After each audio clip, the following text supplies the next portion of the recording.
आज का डिक्टेशन 100 शब्द प्रति मिनट रहेगा, जिसकी पीडीएफ फाइल हमने हमारे Telegram channel study with HP Swami पे डाल दी है और उस पीडीएफ का लिंक वीडियो की डिस्क्रिप्शन में डाल रखा है। डिक्टेशन स्टार्ट होगा 5 सेकंड बाद।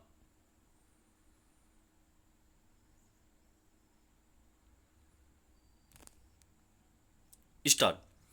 वायु प्रदूषण से बढ़ती स्वास्थ्य संबंधी समस्याओं को लेकर लंबे समय से चिंता जताई जा रही है।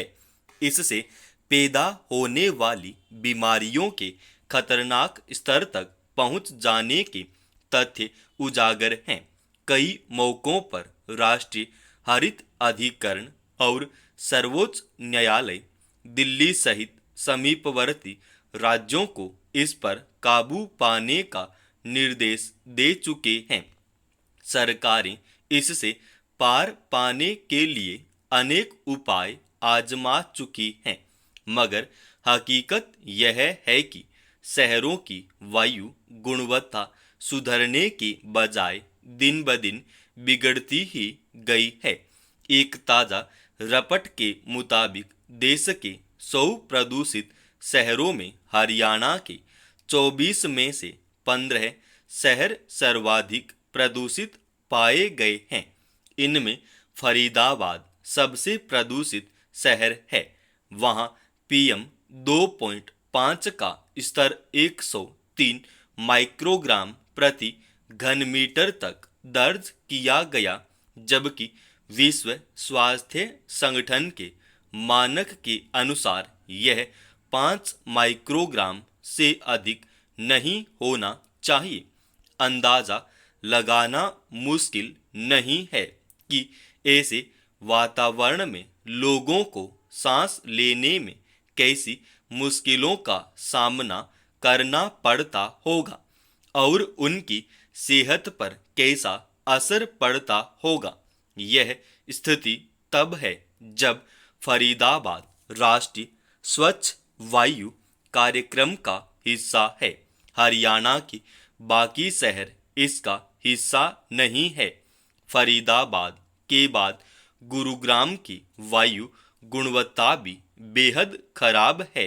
वहां पीएम 10 का स्तर राज्य में सबसे अधिक है।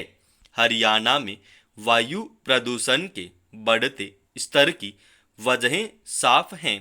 दिल्ली से सटा होने के कारण बाहर से आने वाले ज़्यादातर वाहन किसी न किसी रूप में इसके भीतर से होकर गुजरते हैं। दूसरे, हरियाणा के हर शहर में औद्योगिक गतिविधियां बढ़ाने पर जोर दिया गया। इसके चलते वहां औद्योगिक क्षेत्र का निरंतर विकास होता जा रहा है। इससे शहरी आबादी और वाहनों की आवाजाही लगातार बढ़ती गई है।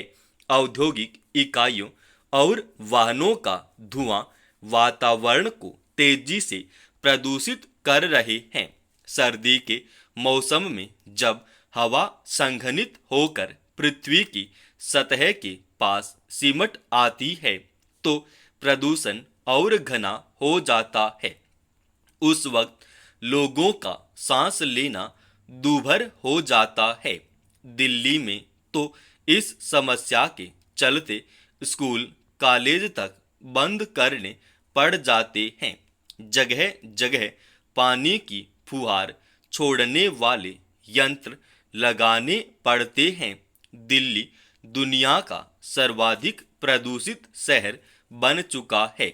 दिल्ली सरकार हर वर्ष इस समस्या से पार पाने की रणनीति बनाती है, मगर अब तक उसे इस दिशा में कामयाबी नहीं मिल पाई है।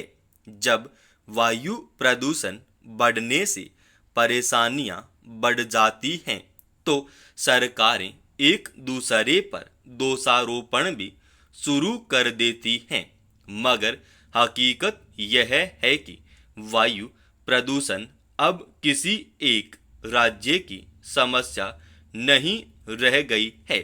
कमोबेश सारे राज्य इससे प्रभावित हैं। वायु प्रदूषण किसी एक क्षेत्र तक सीमित रहने वाली समस्या है भी नहीं। हरियाणा, पंजाब, राजस्थान में प्रदूषण बढ़ता है तो दिल्ली पर भी उसका प्रभाव पड़ता ही है। इसी तरह दिल्ली का प्रदूषण हरियाणा के सीमावर्ती शहरों पर भी प्रभाव डालता है। इसलिए अपेक्षा की जाती है कि इस समस्या से पार पाने के लिए समन्वित प्रयास किए जाने चाहिए। एक दूसरे पर दोषारोपण करके या इस समस्या को राजनीतिक रंग देकर दूर नहीं किया जा सकता। इसमें औद्योगिक इकाइयों की जवाबदेही भी तय करना जरूरी है।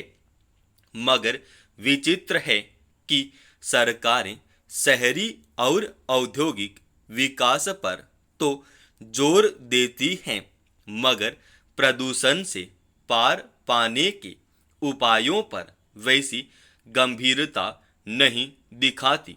इसमें दो राय नहीं कि वक्त के साथ अद्यतन होती दुनिया में आज इंटरनेट की भूमिका अहम हो चुकी है, मगर इसके समांतर सच यह भी है कि इंटरनेट की विस्तृत और अर्थ में कहें तो असीमित दुनिया में किसी खास विषय पर मौजूद जानकारी को पूरी तरह सही मान लेना अब एक जोखिम भरा काम हो गया है। शायद यही वजह है कि अब इंटरनेट पर खोजे गए किसी तथ्य की कई कई स्रोतों से जांच और पुष्टि करने की जरूरत पड़ने लगी है। दरअसल किसी खास मुद्दे पर जानकारी मुहैया कराने वाली कुछ वेबसाइटें अपनी सामग्री ज़्यादा से ज़्यादा लोगों तक पहुंचाती हैं, मगर उसके सही होने को लेकर कोई ठोस आश्वासन नहीं होता। इस संदर्भ में विकिपीडिया को देखा जा सकता है, जहां किसी संदर्भ में कई बार विस्तृत जानकारी रहती है, मगर उसे तैयार करने से लेकर संपादित करने का जो ढांचा बनाया गया है उसमें अब कोई भ्रामक जानकारी दे दी जाए कहा नहीं जा सकता। इंटरनेट की विस्तृत और जटिल दुनिया में किसी संदर्भ के सही या गलत होने की जांच करना और उसके तटस्थ होने को लेकर आश्वस्त होना बेहद मुश्किल काम हो जाता है। यह बेवजह नहीं है कि एक विवाद पर दिल्ली उच्च न्यायालय ने विकिपीडिया के खिलाफ अवमानना का नोटिस जारी करते हुए कहा कि अगर भारत आपको पसंद नहीं है तो यहाँ काम न करें। यह मामला एक समाचार एजेंसी से जुड़ा है, जिसमें एजेंसी ने विकिपीडिया पर उसके बारे में गलत जानकारी देने, कुछ पेज संपादित करने की इजाजत देने का आरोप लगाया गया है। यही नहीं, एजेंसी को सरकार की ओर से झूठा प्रचार करने वाला औजार भी बताया गया। दुनिया भर में लाखों लोग रोजाना विकिपीडिया का इस्तेमाल करते हैं। इस वेबसाइट पर कोई भी व्यक्ति किसी जानकारी को अद्यतन या उसमें फेरबदल कर गलत जानकारी दर्ज कर सकता है। इस वजह से आए दिन विकिपीडिया के पेज पर मौजूद जानकारियों को लेकर विवाद उभरते रहते हैं।